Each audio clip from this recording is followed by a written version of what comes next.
Episode 16 এর শুরুতে দেখানো হয় দুই পরিবার একসাথে বসে আনন্দের সাথে খাচ্ছিল। খাওয়া শেষে রিও সিয়ংকে বলে তার রুমে আসতে, কারণ অনেকদিন ধরে তারা একসাথে কোনো ডেটে যায়নি। রিও সিয়ংকে জিজ্ঞাসা করে যে সে কিসে এত ব্যস্ত।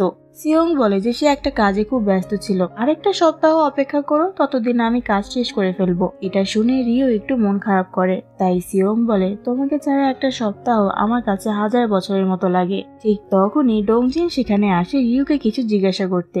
এভাবে দুজনকে একসাথে দেখে সে চিৎকার করে মা বাবার নাম ধরে বলে যে মা বাবা দেখো এ দুজন কিসব অদ্ভুত কাজ করছে একসাথে। রিও তাকে বলে কেউ কোনো অদ্ভুত কাজ করছে না, আমরা দুই পরিবারের থেকে অফিসিয়ালি অনুমতি পেয়ে গিয়েছি, তাই তুমি এখান থেকে বের হও। তখন ডংজিন সিয়ংকে বলে ব্রো তুমি রিওকে কিভাবে পছন্দ করলে? তোমার ভালোর জন্যই বলছি, ওর থেকে দূরে থাকো, ও আমার রেজার চুরি করে। এটা শুনে রিও তাকে উঠে মারতে যায়। সিয়ং বলে এতে আমার কোনো সমস্যা নেই। ডংজিন বলে ব্রো হুশে আসো, এখনো সময় আছে। তখন সিয়ং তার ওয়ালেট বের করে বলে তুমি তো বলেছিলে কয়েক মাস পর তোমার পরীক্ষা, তাই কিছু টাকা রাখো, পরীক্ষার জন্য ভালো প্রস্তুতি নাও। এটা শুনে ডংজিন সরাসরি তাকে ব্রাদার ইনলো বলে ডাকে। তারপর রিও তাকে রুম থেকে বের করে দেয়। সে সিয়ংকে বলে ওর কোনো কথা বিশ্বাস করো না, কিন্তু এই সিনটা খুবই ফানি ছিল। এদিকে দানো আসে ময়মকে অফিস থেকে নিতে। সেখানে দানো ময়মের সহকর্মী থেকে জানতে পারে যে ময়ম সাউথ পোল রিসার্চ সেন্টারের সেফটি অফিসার হিসেবে নির্বাচিত হয়েছে, আর অবশেষে ময়ম তার স্বপ্ন পূরণ করতে পেরেছে। তবে তাকে পরের মাসে সেখানে চলে যেতে হবে। এদিকে ময়মও খুব চিন্তিত ছিল, কারণ সে বুঝতে পারছিল না যে কিভাবে সে দানোকে এই কথাটা বলবে।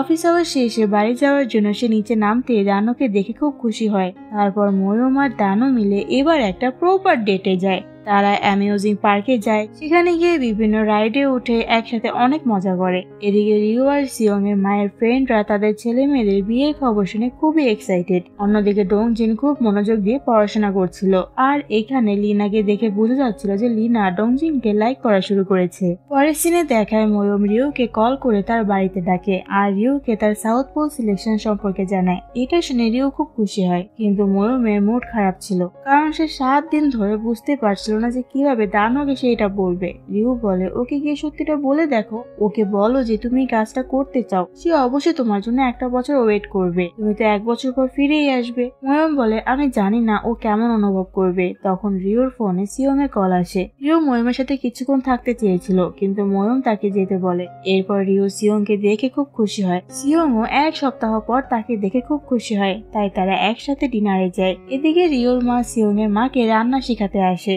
বিনিময়ে সিয়ং এর মা তাকে ইংরেজি শিখাবে। এখন সিয়ং এর মা একদম রান্না জানতো না, তাই রিওর মা তাকে একটু বকাঝকা করে রান্না বান্না শেখায়। এবার পালা সিয়ং এর মায়ের ইংরেজি শেখানোর, আর রিওর মা তো ইংরেজি জানতো না, তাই সিয়ং এর মাও তাকে একটু বকাঝকা করে। এভাবে তারা একে অপরকে সাহায্য করতে শুরু করে। এদিকে তাদের স্বামীরাও খুব ভালো বন্ধু হয়ে যায় একে অপরের। তারা একটা সুন্দর পার্টিও করে। সিয়ং এর বাবা রিওর বাবাকে একটা ক্যামেরা গিফট দেয়, কারণ রিওর বাবা ফটোগ্রাফি শিখতে চেয়েছিল, তাই সিয়ং এর বাবা তাকে ফটোগ্রাফি শেখাতে শুরু করে। পরের সিনে দেখায় ময়ম দানোর জন্য একটা গিফট নিয়ে আসে। এটা কি তা জিজ্ঞাসা করলে ময়ম বলে এর মধ্যে টি শার্ট আছে, আমি তো বলেছিলাম তোমার জন্য টি শার্ট আনবো। দানো বক্স খুলে দেখে যে সেখানে 2টো টি শার্ট ছিল। ময়ম বলে না আরো আছে, একটা ইয়ংদের জন্য আর একটা আমার মায়ের জন্য। দানো বলে আচ্ছা তাহলে এগুলো তো গ্রুপ টি শার্ট। ময়ম বলে না, এগুলো ফ্যামিলি টি শার্ট, আমাদের পরিবারের জন্য। তখন দানো বলে আমার কাছেও তোমার জন্য কিছু আছে। এরপর সে 2 থেকে 3টা শপিং ব্যাগ তার সামনে রাখে। এর মধ্যে অনেকগুলো শীতের জ্যাকেট আর বুট ছিল। দানো বলে সাউথ পোলের তাপমাত্রা -25 ডিগ্রিতে নেমে যায়, তাই তোমাকে এগুলো পরতে হবে। ময়ম জিজ্ঞাসা করে তুমি এটা কিভাবে জানলে? দানো বলে যেদিন তোমাকে নিতে গিয়েছিলাম তখন তোমার কলিগদের কাছ থেকে এটা জানতে পেরেছিলাম। ময়ম খুব আবেগপ্রবণ হয়ে পড়ে এবং দানোকে এটা আগে না বলার জন্য তার কাছে ক্ষমা চায়। দানো বলে তুমি কি ভেবেছিলে আমি খুব স্বার্থপর বয়ফ্রেন্ড? কিন্তু আমি মোটেও তেমন নই যে আমার গার্লফ্রেন্ডকে তার স্বপ্ন পূরণ করতে বাধা দিব। ময়ম বলে আমি এমনটা মোটেই ভাবিনি, আমি শুধু এটা ভেবে চিন্তিত ছিলাম যে তুমি এটা শুনে কেমন অনুভব করবে, আমি বুঝতে পারছিলাম না। তখন ইয়ংদোশি তাকে বলে যে আমি তোমাদের সব কথা শুনেছি। ইয়ংদো তাদের কথা শুনে একটু রাগ করেনি, উল্টে সে ময়মকে গুড লাক উইশ করে আর বলে সে আর তার বাবা ময়মের জন্য অপেক্ষা করবে। এটা দেখে ময়ম খুব খুশি আর ইমোশনাল হয়ে যায়। তারপর সে ইয়ংদোকে জড়িয়ে জড়িয়ে ধরে বলে যে আমি খুব তাড়াতাড়ি ফিরে আসব। তারপর দানও তাদেরকে জড়িয়ে ধরে এবং ময়মকে বলে যে ধন্যবাদ তোমাকে আমার জীবনে এসে পরিবার হওয়ার জন্য। এদিকে রিউ তার ভিডিও কমেন্ট গুলো রিপ্লাই দিচ্ছিল যারা তার রেসিপি থেকে তৈরি খাবার খুব পছন্দ করছিল। কিন্তু একটি মেয়ের কমেন্ট পড়ে তার খুব মন খারাপ হয়ে যায়, কারণ সেই মেয়েটিরও ক্যান্সার ছিল। সেও কোনো খাবার খেতে পারছিল না, এমনকি খাবার রান্না করার শক্তিও ছিল না তার। তাই সে রিউর তৈরি খাবার খেতে চেয়েছিল। তখন সিয়ং তাকে কল করে এবং বলে যে রেডি হয়ে বাইরে এসো। তারপর দুজন বাইরে দেখা করে, তাদের পুরনো এলাকায় যায় যেখানে তারা ছোটবেলায় একসাথে যেত। সেই সব স্মৃতিগুলো মনে করে। দুজন তাদের পুরনো এলাকায় ঘুরে দেখে। শেষে দুজন রিওর বাবার রেস্টুরেন্টে পৌঁছায়, যেটা এখন রেনোভেট করা হয়েছে, কিন্তু এখনো অনেক ফিনিশিং কাজ বাকি আছে। সিয়ং বলে চলো ভিতরে দেখে আসি। রিও বলে কিন্তু আমরা কিভাবে অন্যের জায়গায় যাব? সিয়ং বলে আমরা চুপচাপ তাড়াতাড়ি দেখে আবার চলে আসব। তারপর তারা দুজন ভেতরে যায়। ভিতরের জায়গাটা পুরোপুরি বদলে গিয়েছে। রিওর জায়গাটা খুব পছন্দ হয়, বিশেষ করে রান্নাঘরটা রিওর অনেক ভালো লাগে। সিয়ং তখন হঠাৎ বলে ওঠে এটা তোমার রান্নাঘর। রিও অবাক হয়ে যায়। তখন সিয়ং বলে এই রেস্টুরেন্টটা তোমার।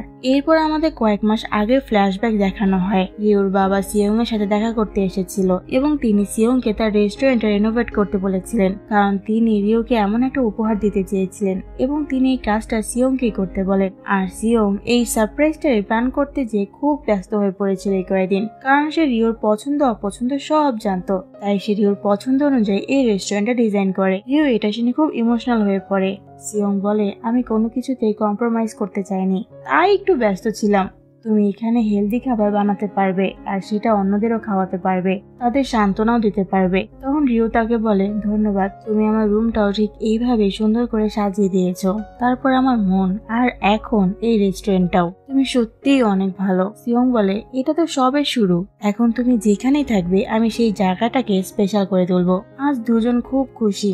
পরের সিনে দেখায় ময়ম তার বন্ধুদের ফেয়ারওয়েল পার্টি দেয়, কারণ সে আগামীকাল সাউথ পোলে যাওয়ার জন্য রওনা দিবে। সিয়ং, রিও আর দানও তাকে অনেক মিস করবে আর ময়মও সবাইকে খুব মিস করবে। কিন্তু এটা মাত্র 1 বছরেরই ব্যাপার, তারপর ময়ম ফিরেই আসবে আর সবাই আবার একসাথে থাকতে পারবে। তাই এটা ভেবে তারাও খুব খুশি হয়। পরের দিন সকালে ময়ম রেডি হয়ে যায়। ময়মের মায়ের এটা একদম ভালো লাগছিল না যে তার মেয়ে এত দূরে চলে যাচ্ছে, কিন্তু সে তার মেয়েকে চেনে। তার মেয়ে যা করতে চায় সেটা সবসময় করেই থাকে, তাই সে তার মেয়ের জন্য খুব প্রাউড ফিল করে। এখন ইয়ংদুকে বিদায় বলা ময়মের জন্য খুব কঠিন একটা কাজ ছিল, কিন্তু দুজনে একে অপরকে বলে নিজেদের খেয়াল রাখতে আর বলে তারা নিয়মিত ভিডিও কলে কথা বলবে। তারপর দান ও ময়মকে এয়ারপোর্টে পৌঁছে দিতে যায়। পরের সিনে দেখায় রিও সে মেয়ের কমেন্টের জবাব দেয় যার ক্যান্সার হয়েছিল আর নিজের পছন্দ মতো রান্না করে খেতে পারছিল না। রিও তার রেস্টুরেন্ট সম্পর্কে মেয়েটিকে বলে। রিও রেস্টুরেন্টের নাম ছিল রেইনবো কিচেন। কয়েকদিনের মধ্যে রেস্টুরেন্টটা ওপেন হবে,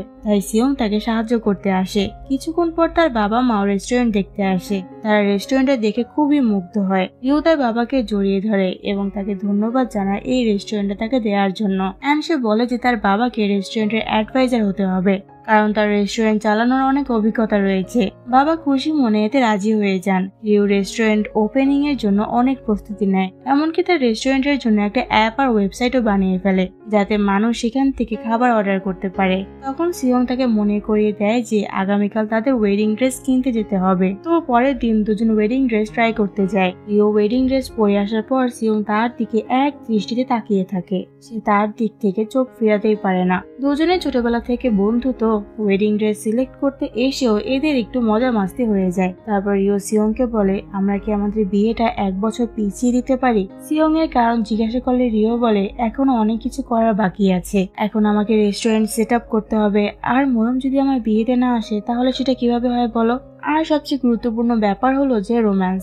আমরা 30 বছর ধরে এটা মিস করে ফেলেছি, সেটা আমাদের 1 বছরের মধ্যে পূরণ করতে হবে। রিও বিয়েটা পিছিয়ে দিতে চাই শুনে সিয়ং এর তো প্রথমে একটু খারাপ লেগেছিল, পরে রিওর কারণগুলো শুনে তার কাছে সঠিক বলে মনে হয়, তাই সেও এতে রাজি হয়ে যায়। সিয়ং বলে কিন্তু তোমাকে আবার ওয়েডিং ড্রেসে দেখতে হলে আমাকে 1 বছর অপেক্ষা করতে হবে। রিও বলে আমার চেয়ে ওয়েডিং ড্রেসে আরেকজন আছে, তাকে বেশি ভালো লাগবে। রিও আসলে সিয়ং এর মা বাবার আবার বিয়ে দেওয়ার কথা বলছিল, কারণ তাদের ডিভোর্সের পেপার গুলো অলরেডি জমা দেওয়া হয়ে গিয়েছিল। তাই রিও সিয়ং এর মা বাবাকে আবার বিয়ে দেওয়ার আইডিয়া দেয়, যা সিয়ং এরও খুব ভালো লাগে। তো এরপর সিয়ং এর মা বাবার বিয়ের সিন দেখানো হয়। সিয়ং, রিও এবং বাকিরা সবাই আজ খুব খুশি। তাদের সব বন্ধুরা বিয়েতে অ্যাটেন্ড করে। সবাইকে এত খুশি দেখে রিও বলে এদের কাউকেই তো একদমই 57 বছরের মতো লাগছে না। সিয়ং রিওকে ধন্যবাদ দেয় রিওর আইডিয়ার জন্য আজ সবাই এত খুশি হতে পেরেছে। তাদের এখানে খুব সুন্দর সুন্দর মুহূর্ত দেখানো হয়। এখানে রিও বলে আমার আরেকটা স্বপ্ন আছে, আমাদের বাবা মায়ের মতো আমি তোমার সঙ্গে আজীবন কাটাতে চাই। সিয়ং বলে তুমি এটা এখন ভাবলে, আমি তো অনেক আগে এটা অনুভব করেছি। রিও বলে না, হয়তো আমি এটা তোমার আগেই অনুভব করেছি। যদি মনে করি আমার প্রথম শৈশবের স্বপ্নটাই ছিল এটা, যে আমি তোমার যত্ন নেব সারা জীবন। সিয়ং বলে আমিও তাই। তারা দুজনেই খুব হ্যাপি আর তাদের দুজনের ফ্যামিলিও খুব হ্যাপি। এভাবে 6 মাস কেটে যায়। সিয়ং এখন সিউলের পাবলিক আর্কিটেক্ট হয়ে গিয়েছে, যে এখন খুব বড় বড় প্রজেক্ট হ্যান্ডেল করে। এদিকে রিও 6 মাসে এখানে খুব জনপ্রিয় হয়ে গিয়েছে। তার রেস্টুরেন্ট এখন দারুণ চলছিল, কারণ সবাই তার হেলদি ফুড খুব পছন্দ করত।